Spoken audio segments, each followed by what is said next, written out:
Majelis Ulama Indonesia Jawa Barat memastikan bahwa vasektomi, atau prosedur bedah kecil yang dilakukan pada pria untuk mencegah kemampuan membuahi perempuan, yang rencananya akan diterapkan kepada penerima bantuan sosial oleh Gubernur Jawa Barat, Deddy Mulyadi, ternyata hukumnya haram bagi Muslim. Sekretaris Majelis Ulama Indonesia Jabar, Rafani Ahyar mengatakan, vasektomi tersebut sudah difatwakan pada tahun 1979 silam. Kemudian pada tahun 2012 muncul kembali fatwa yang baru karena perkembangan vasektomi sudah menggunakan sains teknologi. Sehingga pihaknya menyebut, hukum vasektomi adalah haram, kecuali terhadap 5 hal. Kelima hal yang dikecualikan tersebut, yakni vasektomi dilakukan untuk tujuan yang tidak bertentangan dengan syariat Islam, tidak menyebabkan kemandulan permanen, dan ada jaminan medis bahwa rekanalisasi dapat dilakukan dan fungsi reproduksi pulih seperti semula. Kemudian, tidak menimbulkan mudarat bagi pelakunya, dan yang terakhir, vasektomi tersebut tidak dimasukkan ke dalam program kontrasepsi metode pencegah kehamilan yang bersifat permanen. Rafani mengatakan, pihaknya tentu akan menjelaskan ke Deddy Mulyadi, bahwa secara hukum Islam, jika pertimbangannya hanya untuk menyalurkan bansos, maka upaya vasektomi itu tidak masuk kepada hal yang 5 tersebut, sehingga tetap tidak diperbolehkan karena hukumnya haram. Menurutnya, vasektomi memutus fitrah manusia dan berkaitan dengan hak asasi manusia, sehingga jika hal ini merugikan, masyarakat yang melakukan vasektomi tentunya bisa menggugat.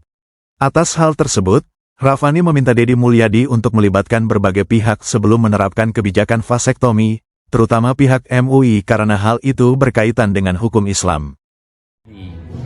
Vasektomi ini sudah difatwakan oleh MUI.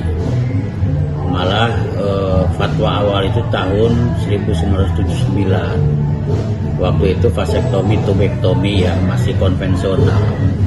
Kemudian tahun 2012 keluar lagi fatwa yang baru karena perkembangan vasektomi yang sudah lebih menggunakan sains ya, teknologi.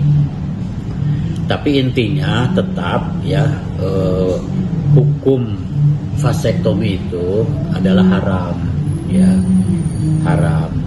Kecuali ya dikecualikan terhadap 5 kekecualian, 5 hal ya. Pertama ya untuk tujuan yang tidak menyalahi syariat, gitu. Jadi kalau vasektomi itu dilakukan karena kebutuhan mendesak dan tidak bertentangan dengan syariat Islam, maka itu boleh. Gitu kan. Yang kedua, tidak menimbulkan kemandulan permanen. Gitu. Dijamin enggak orang yang divasektomi itu tidak mandul selama-lamanya gitu. Ya. Kemudian yang ketiga, ada jaminan dapat dilakukan rekanalisasi. Rekanalisasi itu kan disalurkan kembali ya. Kan vasektomi itu katanya ya diikat gitu kan. Kemudian bisa enggak nanti satu saat dibuka lagi sehingga si yang divasektomi itu kan dalam laki-laki ya, itu bisa normal, senormal-normalnya gitu.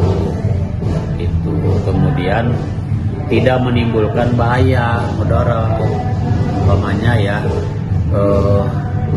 orang harus divasektomi gitu, tapi nanti si istrinya akan menimbulkan sakit atau bagaimana gitu ya, pokoknya madarat lah, itu yang tidak boleh.